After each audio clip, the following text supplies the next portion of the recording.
morning, CSL Peninsula. Good morning, CSL Peninsula. Yes, it's great to be here. Wonderful. What a great crowd today. My name is Lucy Witt. I'm a licensed practitioner, recently transferred my license here along with my husband, Paul. And I'm a second-year ministerial student at the Michael Beckwith School of Ministry in Culver City with Agape International. Yeah. So I decided to take a different path because most of our ministerial students go to the Holmes Institute up in Santa Rosa. And I had been there and I loved it. And I absolutely knew that my next calling for spiritual involvement would be in the ministerial program. And I was pretty much convinced that that's where I needed to be. And for some reason, I got involved with another spiritual center called Heart Space Teachings, which is an Agape affiliate. And the minister, Reverend Marilyn Peltz, said, have you ever been to Agape? I said, no, I've listened to Michael Beckwith and I love him, but I haven't been. She said, well, you should just go down there sometime and take in the service. So Paul and I went a couple years ago, and oh my goodness, something happened to me. I got transformed, and I didn't know what was happening, but I loved the way I felt. And I said to Paul, I might have to check out the Agape Ministerial Program. He's like, okay. And of course, when you tell people that you are going out of the area here, people's agendas come up. Well, don't you have a full-time job? Mm-hmm. Well, how are you going to get to school? Well, how are you going to pay for this? All these how are you going, all these agendas come up for people. And I find that interesting because I didn't have one. I just knew that I had talked to students in Holmes Institute and I had talked to students at Agape. And what I was looking for was a transformational experience, something that would rattle me a little bit because I felt that I was getting too much in a comfort zone. And I was getting a little complacent, and I wasn't liking that at all. I was wanting to get the fire in my belly again about my spiritual passion.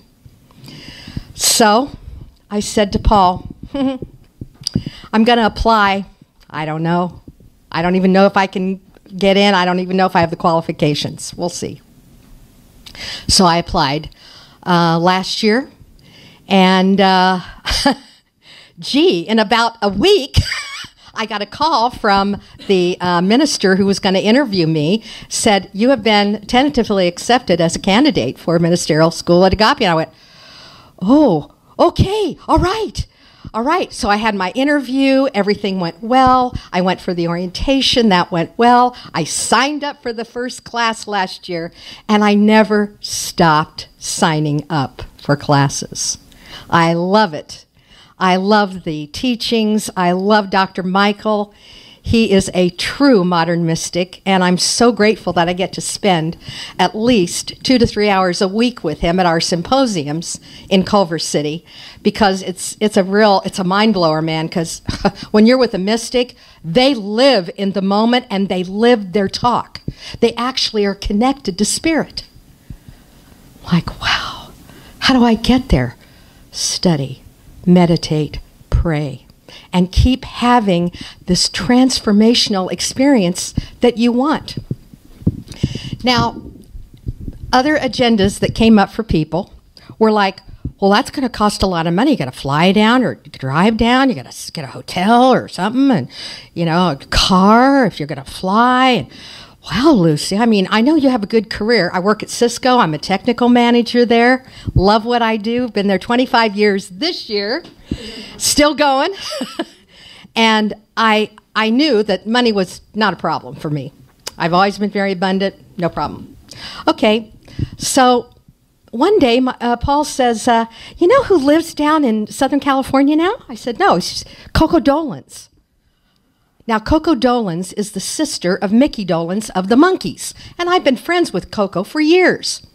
She's got a great voice. She was supposed to do the Linda Ronstadt song. Different drum? Yeah. But they gave it to Linda, which is okay. But Coco and I have been connected for years. Paul says, why don't you give her a call? I said, okay. So, she may have an apartment or an extra room or something. You could stay there with her, that's possible. Yeah, okay. So I called her. She said, oh my God, Lucy, it's so good to hear from you. Your timing is so good. I said, hey, I'm going to start going to ministerial school at Agape. I'd like to go in person. Now, we can Zoom in, of course, but it's so much more powerful when you can be there in person, as you all know. She says, I'm going out on tour with Mickey for a year, and I need somebody to stay at my apartment and watch my cat, take care of my cat. I'm like, I love cats. So she says, how would you like to just come on over? So we did. Cute apartment over in Sherman Oaks. Little Molly May, cute little kitty. I love cats. And she and I hit right off. She came right up to me. Coco's like, she likes you. Okay, good. So I got a free apartment. She says, oh, and my Volvo is sitting over here in the garage. Please use it. Okay. All I had to do was get there. Everything else was taken care of. Because I put my word out to the universe. I said, this is what I want, God. Help me get it. And boom, it manifested just like that. So if I didn't believe in the power of my transformational experience, that was the sign. So I went, I loved it. I had a ball, even on the 405, okay? That'll challenge your spiritual consciousness. Especially at 4 in the afternoon, and any afternoon, not just Friday. But I made it. I made it through the first year, and I loved it. And I just got back yesterday from my class that I'm involved in now called Homiletics, which is how to give a talk. So I'm learning how to give a talk, how to speak without notes, because that's the ultimate goal, is we do mind mapping and stuff like that. But the ultimate goal, again, a transformational experience. No notes. It comes from within, and that's where you speak from, and that's what I'm learning. It's not about analyzing, like Neil in his little poster that he had. Don't overanalyze things. Just open up your heart and go with it. It'll be fine. It will flow, because this is what you were born, and this is what you want to do. Okay. So, I have to tell you another transformational story. When I first started at Cisco, I just started as taking calls from customers who had network problems. And then I would set up what we call a case, and I would transfer that electronically to the engineering group. But of course, me being a curious seeker of knowledge on all different levels, I heard words like IP address. What's that? What's protocol? What's this? So I started asking my boss at the time, and he said, well, anytime you have a question, write it down, then after your shift, come back and we'll talk about it. I'll diagram it for you and all that. So, okay, and he said, well, so what's your goal here at Cisco? I said, I don't know. I loved working with people. I love talking to the customers to find out what's going on with their networks, even though I have no clue how to solve it, of course, but I started to get technical. And so then I started, we at Cisco assigned IP addresses at one point because it didn't come with our product. And so my boss said, how would you like to assign IP addresses? I said, I don't even know what those are. I've heard the term. He said, here, read this book. It's about whole numbers, la, la, la. Read the book. He tested me, said, got it. He said, you got this? I said, uh-huh. He says, you're an engineer. What? He said, you understand whole numbers? I said, I don't even know what those are. I just read the book, made sense, and so I understand what it is. Did that for a while, and then I transferred over to services, which is service supply chain management, which was, that's where I am today, still am. But basically, we help customers after they buy a product from Cisco, something goes wrong, they call my group to troubleshoot it, called the TAC, Technical Assistance Center. Then we decide if it's a part need replaced or whatever. Loved that, loved it. I'm now a senior manager there. I lead global teams, another transformational experience. And one of my goals at Cisco was to travel the world. I wanted to travel the world, and I didn't want to pay for it. So as you keep manifesting, you keep putting out your word, just like when I got the apartment, just like when I got the car with the apartment, the cat with the apartment, and all that. Here comes an opportunity. And I was ready. And my boss said, I'm going to send you on a world tour. You're going to go to Brussels. You're going to go to England. You're going to Australia, Tokyo, Japan. And then wherever else looks interesting, let me know. Okay, great. I was so excited. And I was really excited about going to Japan because I love the culture. I love everything Asian, all the food, everything. One of my best friends actually became a tea master in Japan, and he was a white guy, okay, but he lived there and he taught English to students at the Sony school. So I was very excited about going to Tokyo, and I got there and it was beautiful, and I went on a tour, and I was just, I woke up the next morning and it was snowing in the heart of Tokyo, and I was like, wow, this is so great. I got to go to a temple. So I got on a Gray Line tour and did all the temples and stuff, and then later on went out further to Kamakura and saw the big Buddha, and I loved it. So I'm getting ready to go to my office, which is right across the street from the hotel where I'm staying. And I'm just kind of walking around downstairs, and I'm like, oh, yeah, the breakfast is that way. Yeah, okay. So at night, the restaurant is a Chinese restaurant, and then they transform it into a breakfast buffet for the guests. And it's kind of hard to find. So, but when I was there the first day, this was like the second or third day I was there. So down in the basement area, I'm walking around, I'm looking at little souvenirs and postcards, and I'm, just so interested in everything I'm looking at. And I see this Japanese woman, and she's kind of like walking around. She's looking. I said, excuse me? Hi. Hi. I said, do you speak English? Yes. Oh, great. Hi. Are you looking for something? Can I help you? She said, yeah, where's the breakfast? I said, I know, it's hard to find. Come with me, okay? Come on. So we go together, we're talking, we're sharing, we get there, we sit down, and she says, thank you so much for inviting me to sit down with you and have breakfast. I said, my pleasure, and I love to meet people wherever I go, so this is a great form of connection. And we're talking and having a good time, and I said, are you here by yourself? She says, no, my sons are here. They're going to take their examinations for entry into higher education here in Tokyo. I said, wow, that's great. She said, so have you had much time to look around? I said, not really. I get up in the morning, I come down here for breakfast, I go to the office, work. The Japanese have a very strong work ethic, and it's tough to keep up with them because they're working all the time. And I'm like, we go out to dinner, and then they go back to the office. And I'm like, what? Okay, let's go back to the office. Let's do some more work. Okay, I can't wait. So anyway, she says, yeah, that's pretty much how it is here. And I said, so no, I haven't had much chance to even go shopping or anything. And she said, well, what kind of shopping do you like to do? I said, well, I would only go to one place, and I don't even know where that is. It's called Mikimoto Pearls. They're the most expensive pearls in the world, and they have a big store in Tokyo. And I was planning to go there because as a child, I saw a picture of Marilyn Monroe and Joe DiMaggio when they got married.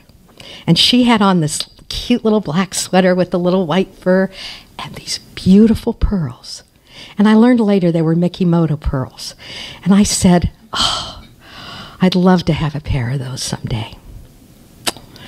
So I said, but, I probably won't get there. I said, there's a Mikimoto store in San Francisco. I can go to that. And when I have that money saved up for those pearls, I will go there and get some. She said, that's wonderful. She said, you have very good taste. Her sons came down, joined us. We talked. It was lovely. It was so transformational. Again, that word keeps coming up for me in my journey through my spirituality. And I said, wow, I'm so lucky. So her sons excused themselves, and we were about ready to say goodbye. And she said, let me give you my business card. I said, okay. I'd like to stay in touch with you. And if you ever come back to Tokyo, please call me. Okay. So she does something, writes something on the back. I don't know. I'm not paying attention. She gives it to me. Of course, I gave her my card as well. And I looked down. Oh, my goodness. Head buyer, Mikimoto pearls. I said, okay, God, are you playing a joke on me? This is for real? And I just sat there, and I was kind of speechless. I said, thank you. She said, take this card to the store in San Francisco and pick out what you'd like. She said, you have been so kind and so loving and so wonderful to help me and to take in my sons, ask me to have breakfast with you. You didn't know me at all. But your kindness, your generosity, and your spirit is everything. Nobody's ever done that before. You deserve this. I said, thank you. Thank you, thank you. And we parted. And we still keep in touch. I forgot to bring my pearls. Duh. I got so excited because I was coming to CSL Peninsula. But anyway, all I know is that the transformation, the inclusion and diversity, which is part of the theme this month, came together in that moment. Because of my inclusionary nature, because I don't want anybody to be excluded from anything in life. I want everybody to be a part of something. And because of that, it gave me a kick to keep on my path, to keep on my spiritual path. So I'm just telling you today, now I know that Neil said, or I think Madeline said, the topic of the talk today was God comes from the wound or something. Yeah, well, I didn't work it in very well, but inclusion and diversity is a big part of the theme I was talking about. And as far as the wound goes, any wounds that we have can easily be healed, because the opportunity will always present itself to you. And then you have a chance to really see who you are and how things can work. I thank you for your attention, for your laughter, for your kindness to me today. And I'm so happy to be a part of this spiritual community. It's truly an honor. And I love Abigail. I was a littermate with her in prac studies, so we go way back together. And now let's just take a moment.